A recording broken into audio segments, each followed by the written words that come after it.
Kung nagbeg na gani kag atensyon sa isa ka tao, paminaw sa mo. Kung nagbeg na, the moment gani nga nagbeg na kag atensyon sa isa ka tao, that's that time nga maalarma na ka.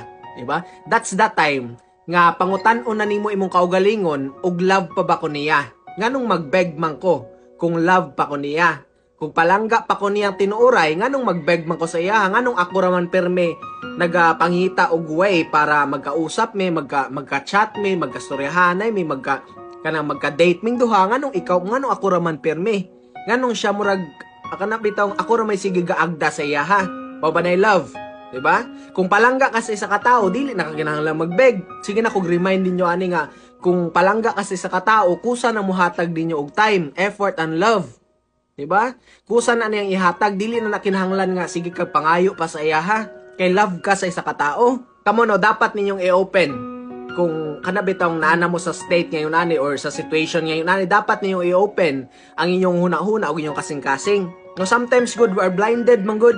We are so kana bitong puno na kay ta, blind na kay ta kay tungod nahigugma lagi ta. Pero ang pangutanan nako sa inyo ha, insakto pa ba na nga way nga nahigugma kasi sa katao? Giabosaran ka, nahigugma ka pero ang sukli niya sa imuha abosar, di ba? Ang sukli niya sa imuha kay sakit, permi kang gipasakitan. Kani mo gyud kalagmitan no, kung mahigugma na ganing isa ka tao, especially kung binuangan na gud, kung cold na ang ilang mga uyab, kana bitong sarado na tong kasing-kasing, kanang walay maka-advise sa to, walay makapahinumdom sa to, kana yung tumano na to atong kaugalingon ba. Pero ang atong desisyon na it leads us to kana bitong pasakitan na to pag-ayo ang ato ang kaugalingon. Ayaw niyo isarado ang inyong kasing-kasing to the point nga walay makatambag sa inyo ha. Kumbaga ba wala gyud makadiktar sa inyo ha, dili man na siya pwede. Kay kung kana magana imahimuon, perme na lang gyud kang mag-suffer. 'Di ba? Mag-suffer gyud ka, mag-antos gyud ka. Kaning tulo kung magbeg na ka ni time, attention and love, wala na gyud na.